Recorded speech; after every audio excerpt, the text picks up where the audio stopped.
નમસ્કાર, આપ જોઈ રહ્યા છો સ્પાર્ક ટુડે ન્યૂઝ। બોડેલીના 4 રસ્તા પર ડોક્ટર બાબા સાહેબ આંબેડકરના મહાપરિનિર્વાણ દિવસ નિમિત્તે ભાજપા દ્વારા પુષ્પાંજલિ અર્પણ કરાઈ। જિલ્લા ભાજપના હોદ્દેદારો અને કાર્યકર્તાઓ મોટી સંખ્યામાં ઉપસ્થિત રહ્યા। રાષ્ટ્રનાયક બાબા સાહેબના યોગદાનને સૌએ યાદ કર્યું। બોડેલીના અલીપુરા 4 રસ્તા પર દેશના બંધારણના ઘડવૈયા ડોક્ટર બાબા સાહેબ આંબેડકરની પુણ્યતિથિ હોય મહાપરિનિર્વાણ દિવસ નિમિત્તે અહીં ખાસ તેમને પુષ્પાંજલિ અર્પણ કરવામાં આવી।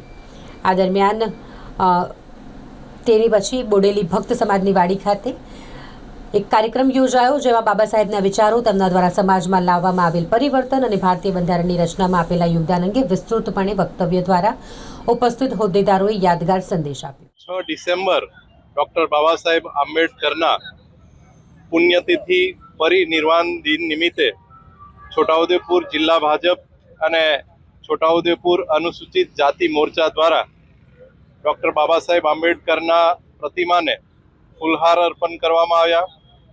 સાથે સાથે આજે બોડેલી ભગતવાડીની અંદર ડૉક્ટર બાબા સાહેબ આંબેડકરના આ પુણ્યતિથિ નિમિત્તે એક કાર્યક્રમનું આયોજન કરવામાં આવ્યું છે, જેમાં જે ભારત દેશને સરદાર વલ્લભભાઈ પટેલે ભૌગોલિક રીતે એક કર્યા અને ડૉક્ટર બાબા સાહેબ આંબેડકરે આ ભારતના તમામ લોકોને લાગણીથી, ભાવનાથી એકાત્મતાનો વિચાર આપ્યો અને આ દેશ માટે એમને જે બલિદાન આપ્યું છે, જે સંઘર્ષ કર્યો છે, એને યાદ કરવા માટે આજે અમે આ કાર્યક્રમ રાખવામાં આવ્યો છે, જેમાં ગુજરાત પ્રદેશ ભારતીય જનતા પાર્ટીના પૂર્વ સંગઠન મંત્રી એવા મનીલાલ પરમાર સાહેબ તથા અમારા છોટાઉદેપુર જિલ્લા સંગઠનના પ્રભારી રમેશ સુકાની સાહેબ આ કાર્યક્રમની અંદર વક્તા તરીકે આવ્યા છે, તો એમનું માર્ગદર્શન અમે લઈશું।